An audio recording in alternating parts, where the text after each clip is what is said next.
The topic of Chapter 10 is liabilities. Liabilities are so important. A company doesn't really want to show liabilities because liabilities are amounts that are owed, which is not a good thing for a company. Again, I talk about good things and bad things, and when we talk about the balance sheet, liabilities are bad things. When we talk about the income statement, expenses are bad things.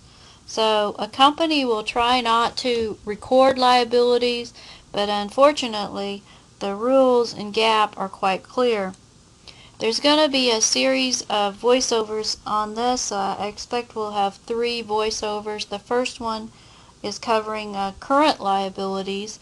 Second one will be on long-term liabilities, and the third voiceover will be on learning objectives 3 and 4, a contingency, and then the calculation of ratios related to liabilities. When we talk about liabilities, then, as I just said, it's something owed, but a liability is a probable sacrifice that your company is going to have to make in the future. And a sacrifice just doesn't sound good, does it? And it's something that today we have a commitment on.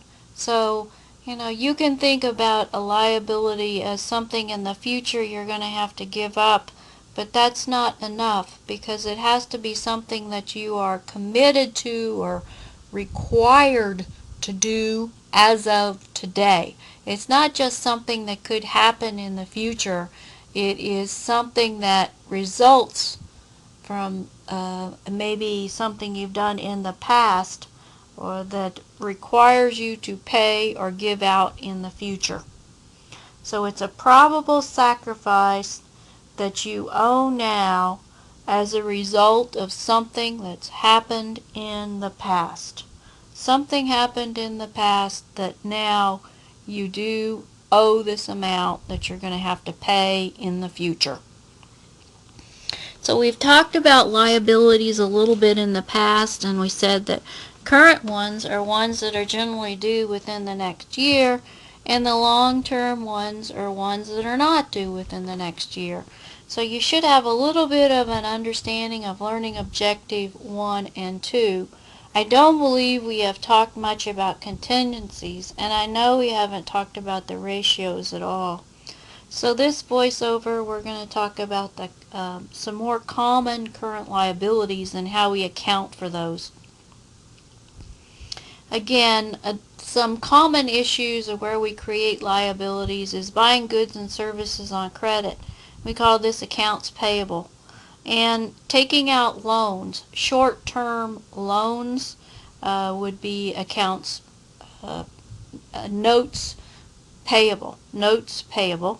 And then long-term debt for a corporation, it would probably show up as a bond. So we'll be talking about bonds.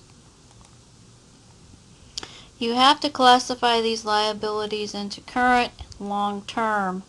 And I have in bold here this very important concept that even though you're going to be paying off a liability over a long time period, if part of that payment falls within the next year, you're going to have to classify a part of that liability as current and the rest of the liability as long-term, because the reader of the financial statement needs to know what are the amounts that are going to be flowing out from your company in the next year. That's showing up in the current section. And the true definition of this is that current liabilities are short-term obligations that will be paid with current asset within the company's current operating cycle or within 1 year of the balance sheet date, whichever is longer. I am just going to let us say that it is when it is going to be due within the next year. This is a portion of the liability section for General Mills, and what you need to note here is they list out all their current liabilities. Accounts payable then arise probably from purchases of either supplies or from purchases of inventory and likely to be paid within the next year. Accrued liabilities are amounts that we'll talk about a little more. A summary of different amounts which we have accrued because we are using the accrual basis of accounting. Notes payable are probably owed to a bank or another credit foundation, a credit company of some sort. And these are the ones that we're going to have to pay off within the next year.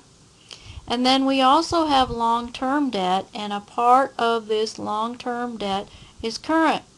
So when we look at long-term debt, our total long-term debt that we owe would be $1,440,000,000 plus $5,930,000,000.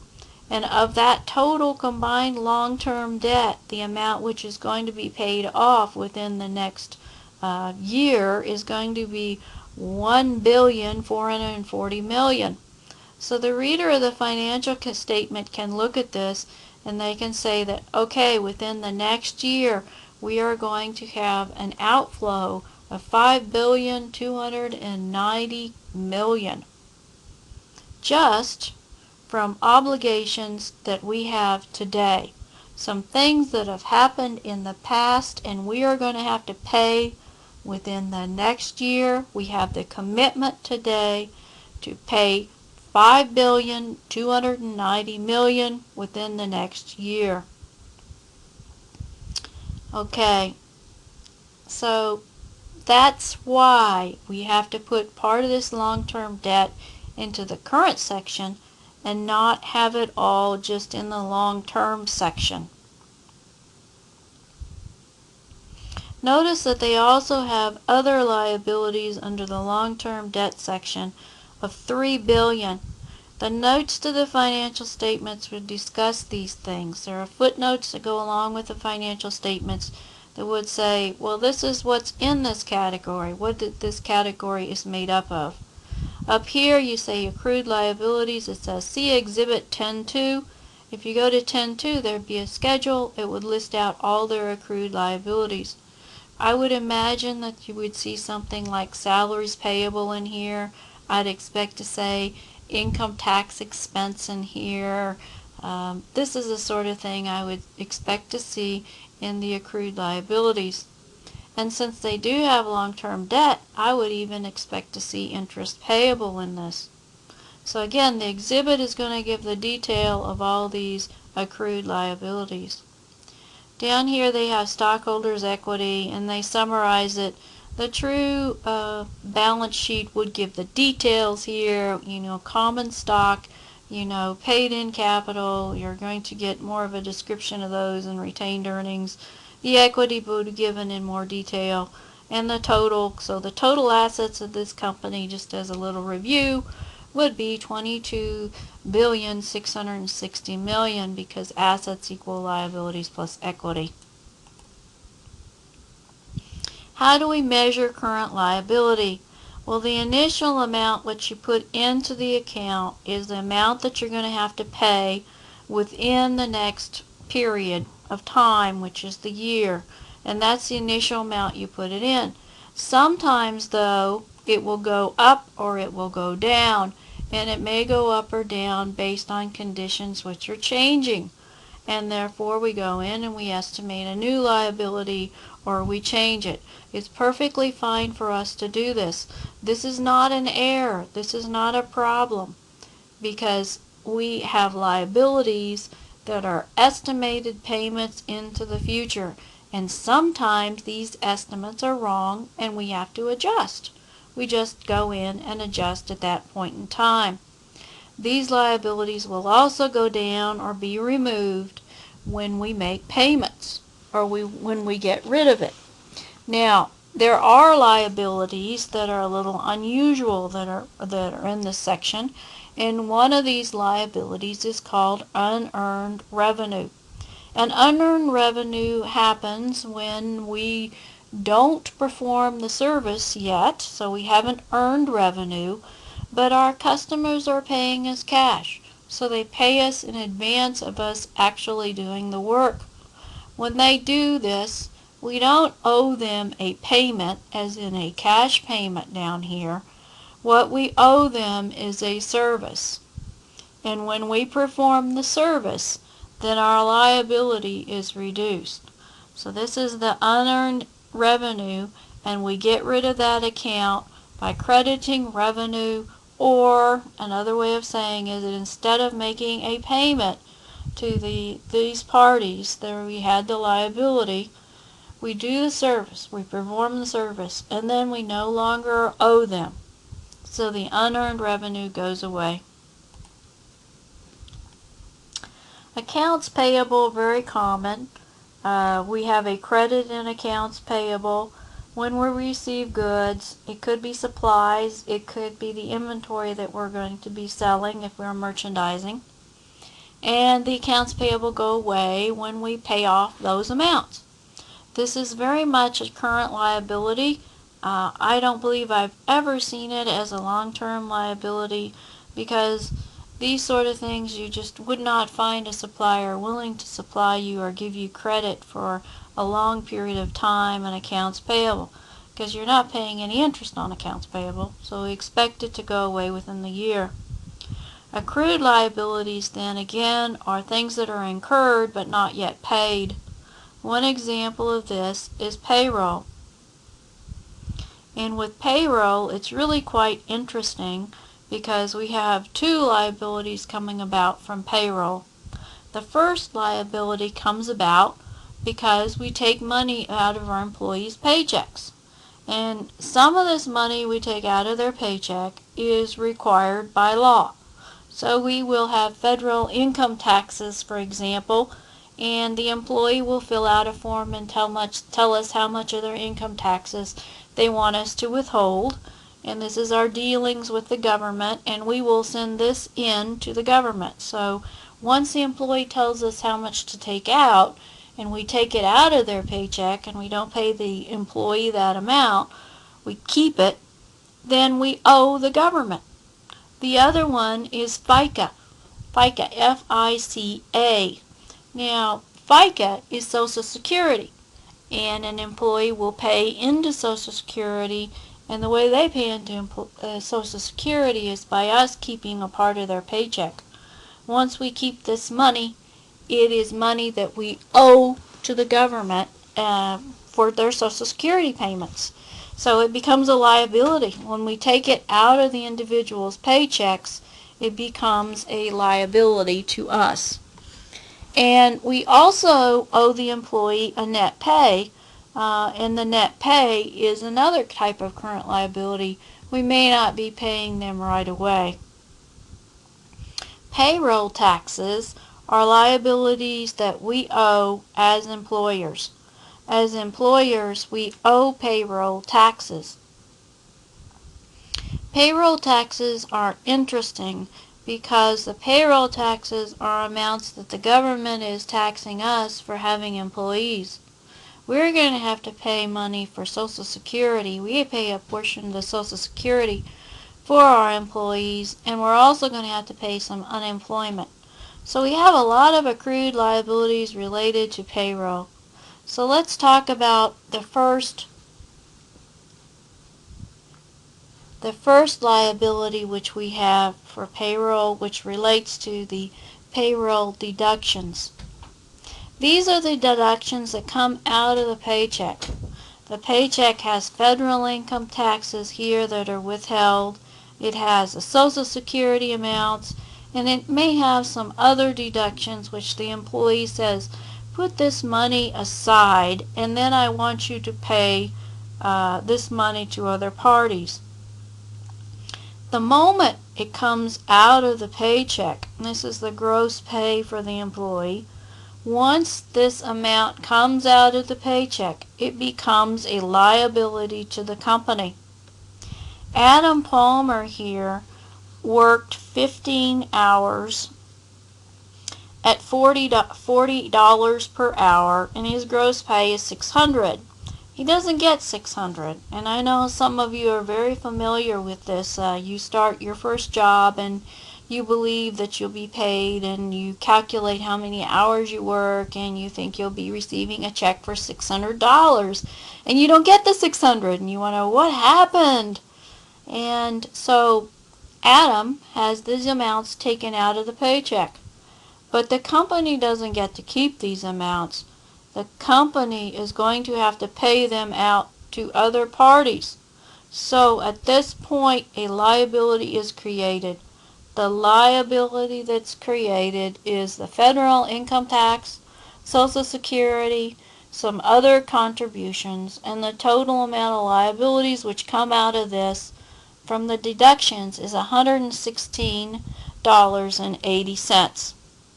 If the check is cut today, that's the extent of the payroll liabilities for the employees, number one up here. But if the check is not cut today and there's no check cut, then we also owe this $483.20, and it is another liability. It is salaries and wages payable. And then when we cut the check, we remove that payable. These payables here will remain on our books until we pay the appropriate parties, and then they are removed. Employer payroll taxes are recorded usually as a separate journal entry. So this paycheck to the employee is a journal entry, and the employer payroll taxes is another separate journal entry. Both of these create some accrued liabilities for payroll. Some examples here in this other deductions category could be charitable donations. Often it's United Way contributions that were made, union dues. Some organizations may have deductions which are made for plans, cafeteria type plans where you put money aside to pay for your insurance deductibles. These are additional examples of payroll deductions. Any type of payroll deduction is a current liability, though, to the employer. So if we calculated the net pay, we could put it in a schedule like this and calculate it out. And then when we do a journal entry for this, let's say we calculated all the paychecks for all of our employees, and we determined that the gross wages for the total for all our employees was $600,000. This is for all of our employees, not just Adam, but 1,000 workers that were just like Adam. So we would have $600,000 recorded in salary and wages expense. We would record these as payables, which are the amounts which were taken out of each one of those paychecks. And then we would have the net amount being the total amount of the checks which were cut to all those employees. So we call this the net payroll. The net payroll for this accounting period is $483,200. I want you to note here then, as I was saying before, if they don't pay cash, if cash is not paid today, then we would accrue this as well and call it a salary and wages payable. And this is the amount of the payable which is due to the employees. In this particular case, they are cutting the paychecks today. They are writing the checks out. Therefore, the credit to cash is $483,200. The employer payroll taxes. The employer has to pay a matching contribution to Social Security. That becomes a liability. And the employer also pays amounts for unemployment to the state and federal government. Now, what is this amount? What are these amounts? The unemployment. Well, when the federal government pays laid off employees unemployment payments, they are taking these unemployment payments out of a fund that is funded by the employer. So the employers of all the companies are putting the money in, and then the government, the federal or the state government, is taking the money out of those funds and paying the unemployment to individuals. So whenever we have an employee payroll, the employer has to record additional liabilities. They have to record their liability for Social Security and their liability for unemployment. I often call this FUTA, F-U-T-A, and SUTA, S-U-T-A, as abbreviations. So here we have $45,900 having to pay for FICA, and then $47.50 for federal and state. When they did this journal entry, they called it unemployment taxes payable, and they lumped them together. I would say that when we do it, usually we separate the state and the federal because we are going to pay them to different people, to different parties. One is going to go to a federal agency and the other is going to go to the state agency. And we need to keep track of those separately. So in this PowerPoint, they're combining these together into one amount. Technically, you would probably see these recorded as federal unemployment tax payable and state unemployment tax payable put into two separate accounts. Now, the offset to that is payroll tax expense. This is an expense that shows up under the operating section on your income statement. Just like wages and salaries payable also shows up in the operating section as a typical expense of doing business. Income taxes we've talked about before as an accrual, and so you would calculate income taxes, record income tax expense, record income tax payable. This is done after you know what your net income is before tax.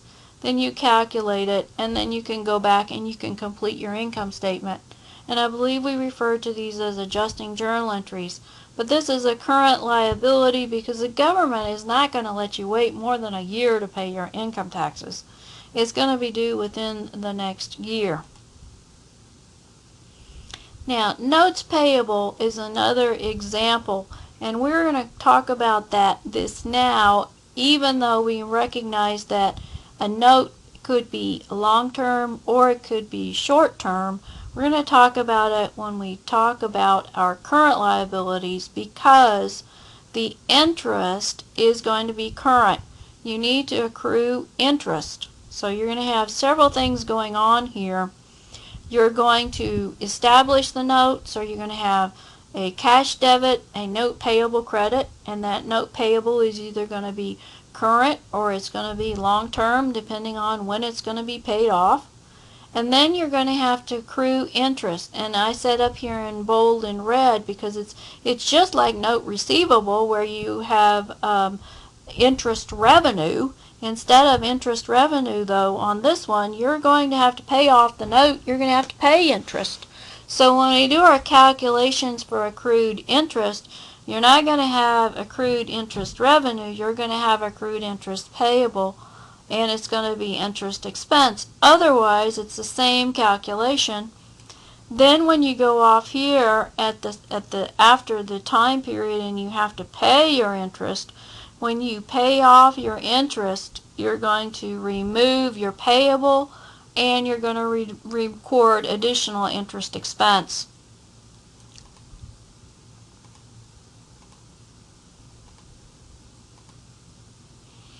So establishing a note, borrowing $100,000 cash, and you're going to pay 6% interest, and the principal is going to be delayed. You're not going to pay it till out here, and you're also not going to pay your interest until out here at the end of the 1 year, which is October 31st. So straightforward here, you're establishing your liability. This is a current liability because all of it will be paid within a year. Okay, it's going to be exactly at a year. Okay.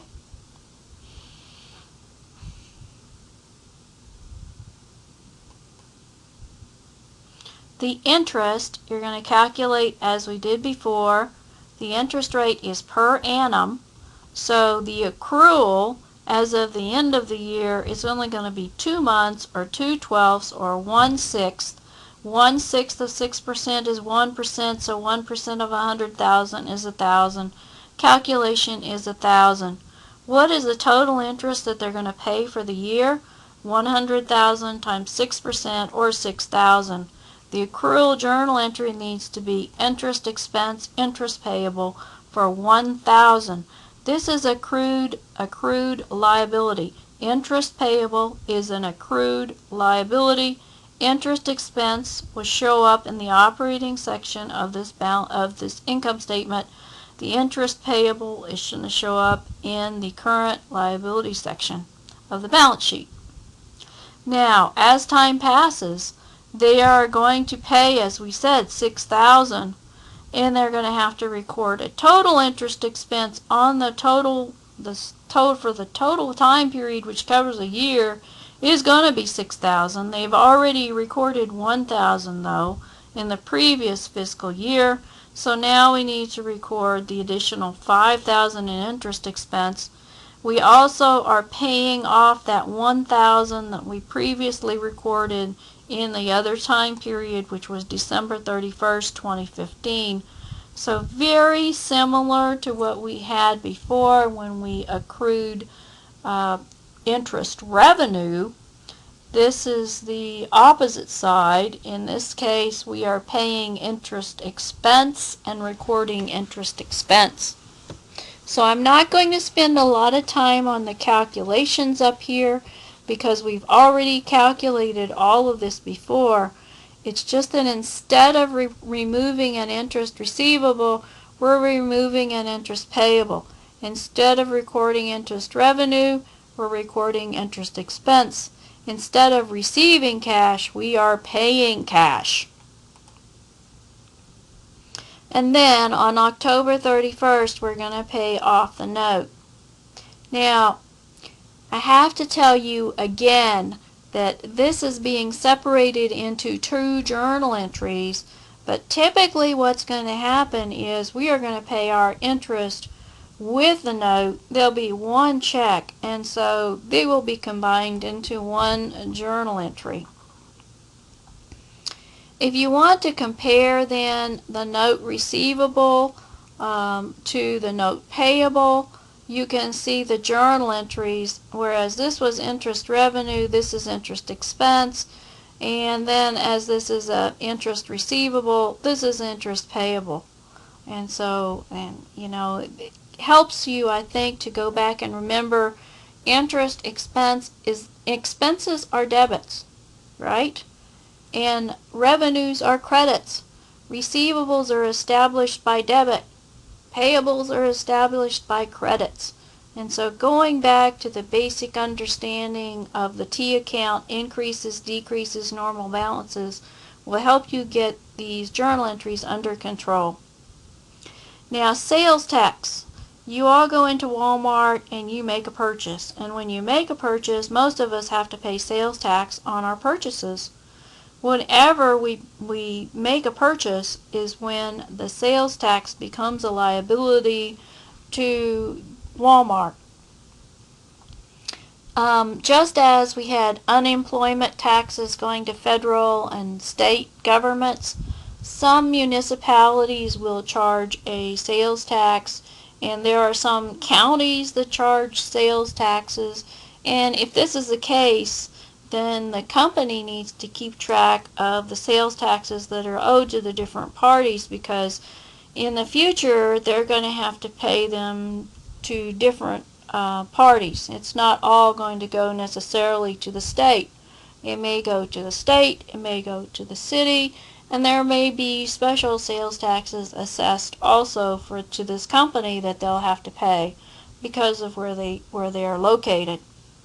So in New York City, there may be a New York City sales tax. There may be a state sales tax, for example. And I do know that in Kansas City and in St. Louis, there are special taxes that have to be paid. You need to keep these separate. So you go into Walmart and you end up having to pay sales tax. Customer pays the sales tax and it gets created. The other one we talked about was unearned revenue, which is a cash paid in advance, and we haven't done anything, and we are going to then remove it by performing the service. Here's an example then of sales tax.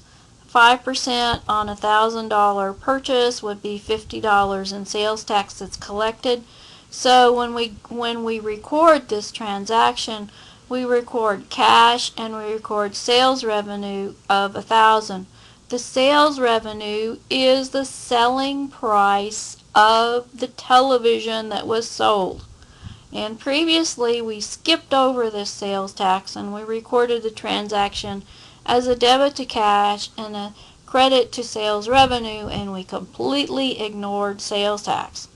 Well, that's not technically what happens. What happens is that the customer will have to pay sales tax, and so it's proper for us to record the sales tax payable at the point when we have the sales recorded. Now, if this had been a credit sale and it had been accounts receivable instead of cash for the $1,050, we still would have recorded sales tax payable. If it had been a credit card sale, we still would have recorded sales tax payable. So as the items are scanned in the POS system, go through checkout, we record sales, we record cost of goods sold. We are also going to record this sales tax payable as the items are scanned and the customers go through checkout. Now, here is an unearned revenue situation because we have $8 million cash for advanced ticket sales. So we have cash received, and then we have unearned revenue. This is in millions, by the way. And then if at a later date we have performed our service by holding this event, then we get to record a part of that as service revenue, and we remove our liability. Now, this is strictly not saying that we owe in cash, is it? We owe in service. So you need to not think of liabilities as a future cash sacrifice. It's just a likely or probable sacrifice in the future. That's the thing that creates the liability. When we have long-term debt, we need to separate again into the current portion and the non-current portion. It's important that we do that. The next discussion will be on long-term liabilities, and we'll go into the three major types of long-term liabilities.